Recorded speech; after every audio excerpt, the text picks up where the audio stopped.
ये तो वो वाला हिसाब हो गया, कहीं पर निगाहें, कहीं पर इशारा। ये आपके इरादे हैं क्या? तो इजराइल के बाद भारतीय कामगारों के लिए ताइवान ने दिल खोलने के साथ अपने देश के दरवाजे भी खोल दिए और खबर है कि भारत और ताइवान के बीच एक समझौता हुआ है। तो जिन वाकयात का वो जिक्र कर रहे हैं वो तो हमारे नॉलेज में है ही नहीं है। तो ताइवान ने कहा है कि एक एमओयू साइन किया है जिसके अंतर्गत वो कह रहा है इंडियन वर्कर्स की उसको आवश्यकता है। ताइवान 1 लाख इंडियन वर्कर्स को हायर करना चाह रहा है। लेकिन इंडियन स्टॉक मार्केट्स ने गेन किया। कहीं ना कहीं हमें दिखता है कि चाइना के स्टॉक मार्केट से पैसा निकल के इंडियन स्टॉक मार्केट्स में आ रहा है। और इसके साथ साथ जो बाइडेन एडमिनिस्ट्रेशन कहती है कि India is the biggest partner in south Asia. तो चाइना साजिश करता रह गया। उसने काफी प्रयास किया भारत और ताइवान के बीच में डिवाइड क्रिएट करे, क्योंकि उसको बिल्कुल पसंद नहीं आ रहा है कि इंडिया और ताइवान के बीच में रिश्ते घनिष्ठ हो जाएं। मसला ये है, देखिए सिचुएशन इस वक्त ये है कि मुल्क के जो इस वक्त हालात बने हुए हैं वो हमारे सामने है। anyway, तो ये मोमेंट पागल हो जाते हैं। कोई अमेरिका से मदद मांग रहा है, अपीलें कर रहा है, तो कोई एस्टेब्लिशमेंट पर उन्हें हराने की या धांधली करने का इल्जाम लगा रहा है। चाइना की 2/3 प्रॉपर्टी जो डेवलपर्स है वो डिफॉल्ट कर चुके हैं। I mean US is relying heavily on Indian subcontinent और उसका रीजन ये है कि they have found a trustable partner. लेकिन अब देखिए दुनिया भारतीय वर्कर्स का लोहा मान रही है। ये सब अगर आप देखें तो पिछले कुछ सालों में बदलाव आया है।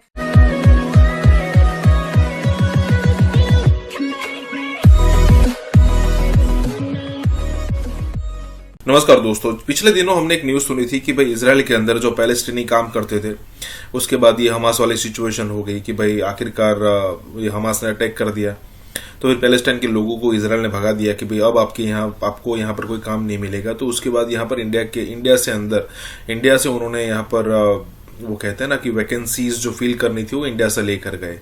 यूपी में हुआ, हरियाणा में हुआ, बिल्कुल वैसे ही यहाँ पर ताइवान में हो रहा है। अब देखिए इंडिया और इजराइल का एक अलग से एक बॉन्डिंग है, तो ताइवान और इंडिया का भी एक अलग से बॉन्डिंग है। ऊपर से दोनों का एक म्यूचुअल जो दुश्मन है वो चाइना तो है ही है। अगर मान लीजिए कि चाइना के साथ, ताइवान के साथ इंडिया के रिलेशन इतने मजबूत हो जाते हैं कि इंडिया जो है वो आने वाले दिनों में हथियार भी सप्लाई करता है, तो चाइना की और सिचुएशन खराब होने वाली है, ये पक्का है। कहने का मतलब ये है कि ये पूरी की पूरी तरह से अब इंडियन लोग को प्रिफर किया जा रहा है। पहले क्या हुआ करता था कि मेहनत करके वीजा अप्लाई करके वीजा लेने के बाद वहां पर जाकर अपना नाम बनाते थे, लेकिन अब ऐसा है कि इंडियंस इतने सारे हो चुके हैं और ऊपर से ऐसी बड़ी बड़ी पोस्ट पर है कि सबको ट्रस्ट आने लगा है कि इंडियंस मतलब कि वहां पर रहेंगे, वहां के जो रूल्स एंड रेगुलेशन उसको फॉलो करेंगे और वहीं के प्रोग्रेस पर ध्यान देंगे। तो ताइवान भी इंडियन लोगों को बुला रहा है और भर भर के जाएंगे, उसमें कोई बड़ी बात नहीं है।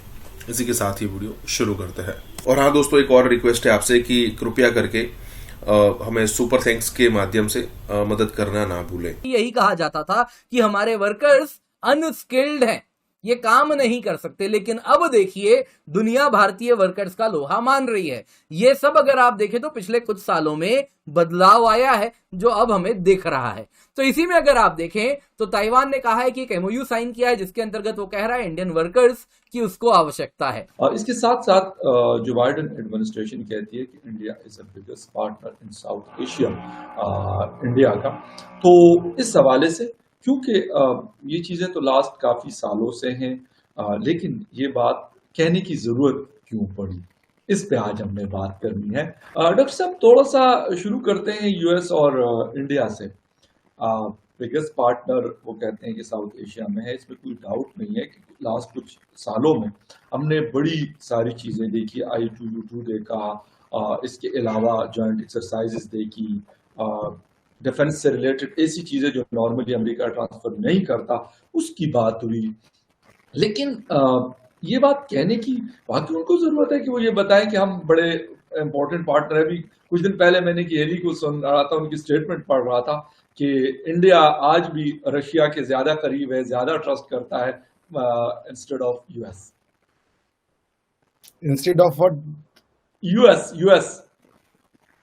हाँ नहीं, देखिए जहां तक बात ये जिस कंटेक्स्ट में बातचीत की गई है फकर भाई, वो कॉन्टेक्स्ट है क्लाइमेट चेंज और जो सेमीकंडक्टर सप्लाई एंड चेन की बात चल रही है। और उन्होंने कहा कि साउथ एशिया में इंडिया हमारा सबसे बड़ा पार्टनर है। आप अगर देखेंगे तो फकर भाई, यूएस के जो टॉप 5 इंपोर्टर हैं और जो टॉप 5 एक्सपोर्टर हैं, उसमें हम कहीं भी एज सच न तो हम यूएस से उतना सामान खरीदते हैं, न तो हम यूएस से उतना सामान बेचते हैं।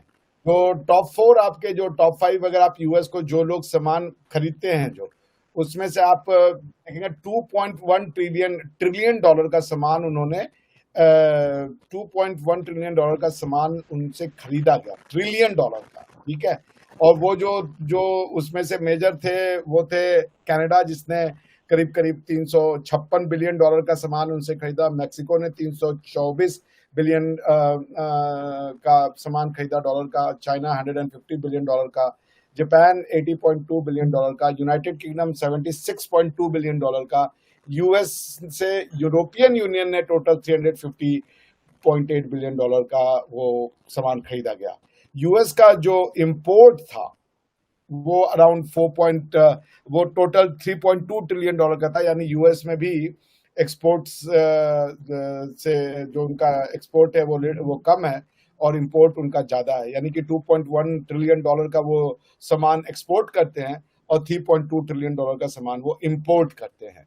और उनके जो सबसे ज्यादा इंपोर्टर है, जो सबसे बिगेस्ट इंपोर्टर है जिससे यूएस इंपोर्ट करता है, वो चाइना है। फिर उसके बाद मैक्सिको है। चाइना उनको 536 बिलियन डॉलर, 550 बिलियन डॉलर का एक साल में चाइना माल बेचता है अमेरिका को, सोचिए आप। और मैक्सिको जो है वो 450 बिलियन डॉलर का सामान बेच रहा है। कनाडा 450 बिलियन डॉलर का। जापान उनको 150 बिलियन डॉलर का। जर्मनी उनको 150 बिलियन डॉलर का। और जो यूरोपियन यूनियन है वो भी उनको करीब 550 बिलियन डॉलर का सामान बेच रहा है। तो अभी तो हम कहीं भी नहीं है, क्योंकि अगर आप देखें कि यूएस का जो एक्सपोर्ट इंडिया के लिए अगर है तो वो बहुत ज्यादा नहीं होगा मेरे ख्याल से। 73 बिलियन डॉलर है, ठीक है ना। इंडिया एक्सपोर्ट्स जो था वो आप देख लें 73 बिलियन डॉलर का हमने उनको बेचा था। और उन्होंने 100 अराउंड 13 डॉलर के करीब हमने उनसे खरीदा। तो वी आर नॉट मैच। दो मेरे सामने अगर आप बोलेंगे तो मैं यूनाइटेड स्टेट की जो वेबसाइट है, गवर्नमेंट की उनकी वेबसाइट, उसमें लिख रहे हैं US goods and services trade with India total estimate 192 billion dollar. 2022 में टोटल जो हमारा बिजनेस हुआ यूएस के साथ वो 192 बिलियन डॉलर का था। 192 बिलियन डॉलर। एक्सपोर्ट जिसमें था वो 73 बिलियन का। यानी यूएस ने जो सामान बेचा वो 73 बिलियन का। यूएस ने जो सामान खरीदा वो 118 बिलियन का। So the US goods and trade deficit with India is 47. So this is very rare कि इंडिया से के अगेंस्ट में यूएस का ट्रेड डेफिसिट है। यानी यूएस हमसे ज्यादा खरीदता है और हमको बेचता कम है। ये जान के मुझे बड़ी जिसे कह लीजिए अचंभा हुआ मुझे कि we are selling more to US than to any other country. But खैर ये जो उनका क्लाइमेट चेंज और सेमीकंडक्टर वाले कॉन्टेक्स्ट में ये जो उनका स्टेटमेंट आया है, इसमें यूएस कह रहा है कि we are planning to invest, ताकि इंडिया में जो क्लाइमेट चेंज को कम्बैट करने के लिए जो एसेंशियल टेक्नोलॉजिकल नो हाउ है वो मिले। और उसको वो ICET के नाम से वो उसको बोल रहे हैं। तो this is the idea and it's a good thing कि हम उनके लार्जेस्ट